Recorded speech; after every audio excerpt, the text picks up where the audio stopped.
नमस्कार दोस्तों, मेरा नाम नीरज लखोटिया और आज के सेशन में हम डिस्कस करेंगे एनआरए के बारे में। देखिए, रिसेंटली मोदी गवर्नमेंट ने एक बहुत बड़ा ऐलान करते हुए कुछ सरकारी एग्जाम्स को अब एक एग्जाम के अंडर लाया है।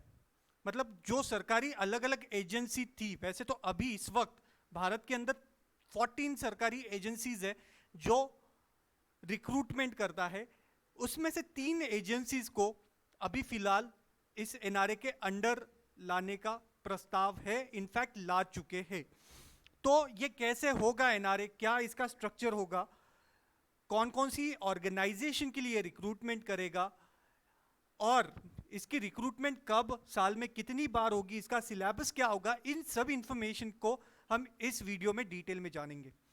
तो अगर आप इस वीडियो को देखना शुरू कर चुके हो तो इस वीडियो को अंत तक देखिए और लाइक और शेयर और सब्सक्राइब करना ना भूले, ये अगर वीडियो आपको अच्छी लगती है तो चलिए, नेशनल रिक्रूटमेंट एजेंसी, देखिए ये एजेंसी का अभी जो कैबिनेट कमेटी होता है उसने अप्रूव किया है और ये एस्टैब्लिश हो चुकी है ऑफिशियली।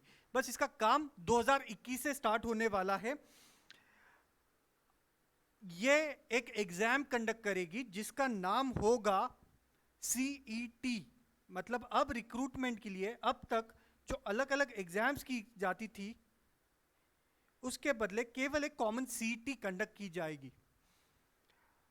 अब ये सीईटी का सेंटर्स के बारे में एक बहुत महत्वपूर्ण एडिशन हुआ है कि पहले हर छोटे गांव देहात से बच्चों को आना पड़ता था अलग अलग जगहों पे, तो अब हर एक डिस्ट्रिक्ट लेवल पे ये सेंटर्स का सेटअप किया जाएगा। ये एनआरए का सबसे बड़ा एडवांटेज है मेरे ख्याल से। ये एनआरए सीईटी 3 अलग अलग लेवल की होगी, जिसके अंदर एक 10th लेवल का एग्जाम होगा, दूसरा 12th लेवल का और तीसरा ग्रेजुएशन के बाद वाला। तो इन 3 एग्जाम्स को 3 अलग अलग वैकेंसी जो निकलती है एजुकेशनल क्वालिफिकेशन के हिसाब से, उनके लिए ये एग्जाम कंडक्ट किया जाएगा। अब फिलहाल जैसे मैंने बताया, बैंकिंग स्टाफ सिलेक्शन कमीशन और रेलवे रिक्रूटमेंट बोर्ड का जो रिक्रूटमेंट करने का जिम्मा है एनआरए के ऊपर आ चुका है। सबसे इंपॉर्टेंट क्वेश्चन इस वक्त जो आपके स्क्रीन पे दिख रहा है, till what time the CET score will be valid, कितने दिनों के लिए सीईटी स्कोर वैलिड रहेगा? तो इसका आंसर है 3 साल। वैसे साल में 2 बार ये सीईटी ली जाएगी और जो आपका बेस्ट स्कोर है वो स्कोर आपका 3 साल तक वैलिड रहेगा। तो अगर आपने इस साल 2 बार सीईटी दी है और 2 में से एक जो बेस्ट स्कोर है आपका, वो अगले 3 साल तक आप वैलिड रखोगे। और जहां पे भी वैकेंसी आएगी, जैसे रेलवे के लिए वैकेंसी आएगी, एसएससी के लिए वैकेंसी आएगी या बैंकिंग के लिए आएगी, बैंकिंग बताएगी। चलिए, एक फॉर कंसिडरेशन, फॉर अंडरस्टैंडिंग, हम समझते कि ये 100 मार्क्स का एग्जाम लिया गया है, ठीक है। तो अगर बैंक को चाहिए कि जिन्होंने 70 के ऊपर स्कोर किया है इस सीईटी में, वो हमारे अगली जो प्रोसेस होगी, क्योंकि बैंकिंग इसके बाद एक प्रोसेस कंडक्ट करेगा, तो वहां पे अप्लाई करे। तो बस आपको अप्लाई करना है बैंकिंग के अंदर जाकर, अगर आपके पास वो स्कोर है तो। जैसे अब एसएससी ने बोल दिया कि 60 हमारा कट ऑफ है इस सीईटी का, तो अगर 60 के ऊपर हो तो आप हमारी टायर 2 एग्जाम देने के लिए आ जाइए।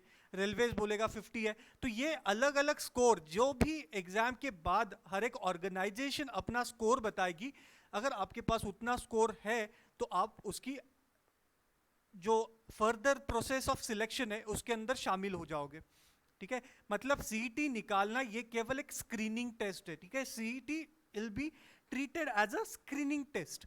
इसके बाद तो और एसएससी, बैंकिंग और रेलवेज की अलग अलग एग्जाम होगी, ठीक है। तो वो कैसी होगी इसके बारे में भी स्पष्टता नहीं है, लेकिन मेरे ख्याल से जिस तरीके से अभी मेंस एग्जाम होता है आईबीपीएस पीओ का या एसबीआई पीओ का, तो उस तरीके से होगा। मतलब प्रीलिम एग्जाम सब जगह से हट जाएगी, एसएससी से टायर 1 एग्जाम हट जाएगा, सेम वे रेलवे से भी टायर 1 हट जाएगा और बैंकिंग से प्रीलिम हट जाएगी। ये मेरा अनुमान है और कुछ ऐसा ही हो सकता है। तो टायर 2 एग्जाम, मेंस एग्जाम, हर ऑर्गेनाइजेशन अपने हिसाब से अपने मुताबिक कंडक्ट करेगी। अगला कोई अगर सवाल, जैसे यहाँ पे मैंने कुछ MCQs बनाए हुए, तो इन सवालों के जरिए हम लोग जानने की कोशिश करेंगे। इसका एक फायदा ये है इस एग्जाम का कि CET का स्कोर क्या अदर कंपनीज के साथ शेयर किया जाएगा? तो जी हाँ, शेयर किया जाएगा। ये CET का score not only for the in 3 bank, SSC और रेलवेज के लिए होगा, तो also for the state government. CET का स्कोर स्टेट गवर्नमेंट भी यूज कर सकती है। और इसमें रिसेंटली ही MP ने, मध्य प्रदेश ने ऐसा अनाउंस किया है कि वो इस स्कोर को एक्सेप्ट करना शुरू कर देगा। मतलब ऑलरेडी स्टेट गवर्नमेंट ने इसको एक्सेप्टेंस दे दिया है। इसके अलावा दूसरी भी PSUs, public sector undertaking, government जो ऑर्गेनाइजेशन है, वो भी स्कोर को मान्यता देगी। मतलब वो उनका खुद का एंट्रेंस या स्क्रीनिंग टेस्ट नहीं लेंगे, इसी स्क्रीनिंग टेस्ट को वो कंसीडर कर सकते हैं। और प्राइवेट कंपनीज, बहुत सारी प्राइवेट कंपनीज में एक एंट्रेंस एग्जाम होता है, तो वो प्राइवेट कंपनीज भी शायद उस प्रोसेस को बाईपास कर दे और CET का स्कोर को एक्सेप्टेंस दे दे। तो ये बहुत ज़्यादा चांसेस है होने के इन फ्यूचर। अब यहाँ पे और एक सवाल आपके मन में आ रहा होगा कि कितने अटेम्प्ट हम दे सकते हैं इस एग्जाम के? तो इसका सवाल है अनलिमिटेड। अनलिमिटेड मतलब कि जब तक आपकी एज आपको परमिट करती है तब तक आप उस एग्जाम को दे सकते हो। ठीक है, मतलब अगर आपने बहुत जल्दी आपकी उम्र की एग्जाम देना शुरू कर दिया तो शायद आप 15-20 अटेम्प्ट भी दे पाएंगे। ऑल्दो उतना अटेम्प्ट नहीं लगना चाहिए सिलेक्शन के लिए, बट यहाँ पे अटेम्प्ट पे कोई कैप नहीं रखा। ये बहुत अच्छी बात है इस NRA के बारे में, नेशनल रिक्रूटमेंट एजेंसी के बारे में।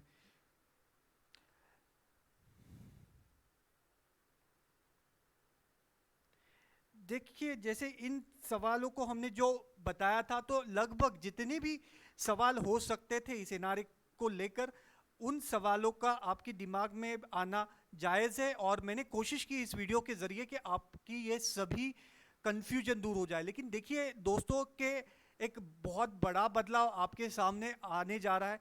जो नई शुरुआत करेगा, जो पहली बार एग्ज़ाम देना स्टार्ट करेगा अगले साल, उसके लिए तो शायद ये कुछ नया नहीं होगा।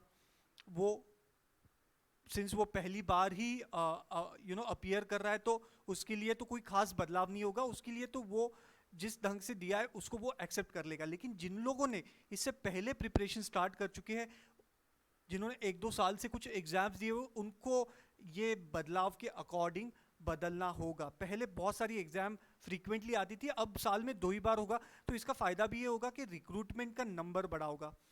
ठीक है, तो आपको बार बार अप्लाई करने की जरूरत नहीं है, बार बार फीस पे करने की जरूरत नहीं है, बार बार एग्जाम सेंटर्स में जाने की जरूरत नहीं है। केवल एक एग्जाम दे दीजिए और अच्छे स्कोर का वेट कीजिए। अगर अच्छा स्कोर आ जाता है, अगली रिक्रूटमेंट प्रोसेस का हिस्सा बनिए।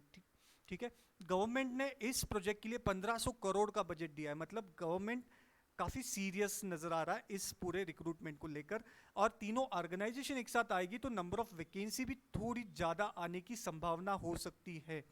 जैसे अगर किसी ने SBI के लिए अप्लाई किया और 1000 वैकेंसी और उसका 1100 रैंक आ गया, तो वो तो रिक्रूटमेंट प्रोसेस से बाहर निकल गया, वो नहीं सिलेक्ट हो पाया। लेकिन अब NRA के अंतर्गत शायद ऐसा हो सकता है कि SBI का 1000, IBPS का 2000 और किसी ऑर्गेनाइजेशन का 3000, रेलवेज का 5000, ऐसे मिलके 15-20 हज़ार वैकेंसीज आ सकती है एक साथ। तो इसका फ़ायदा क्या होगा कि जो आपकी 1100, 1200, टॉप 1500, 2000, टॉप 5000 में आने की क्षमता है, तो आपकी सिलेक्शन की चांसेस बढ़ जाएगी। ये मेरा अनुमान है। बाकी तो डिटेल हमको जब इसका पूरा स्वरूप सामने आएगा तब मैं दोबारा इस विषय पे वीडियो बनाऊंगा और आपको प्रस्तुत करूंगा। लेकिन बदलाव के लिए तैयार रहिए मेंटली और इवन प्रिपरेशन वाइज भी। So thank you so much student इस वीडियो को देखने के लिए। आप मीनवाइल हम सभी अपडेट के लिए हमारी ऑफिशियल वेबसाइट को फॉलो कर सकते हो। वहाँ पे इंफॉर्मेशन, सभी एग्जाम्स की इंफॉर्मेशन आपको दी जाएगी। आप ऐप भी डाउनलोड कर सकते हो फ्री ऑफ कॉस्ट। इस ऐप के ऊपर काफ़ी अलग अलग फीचर्स आपको मिलेंगे। Learnoholic by Neeraj Lakhotia Google Play Store से।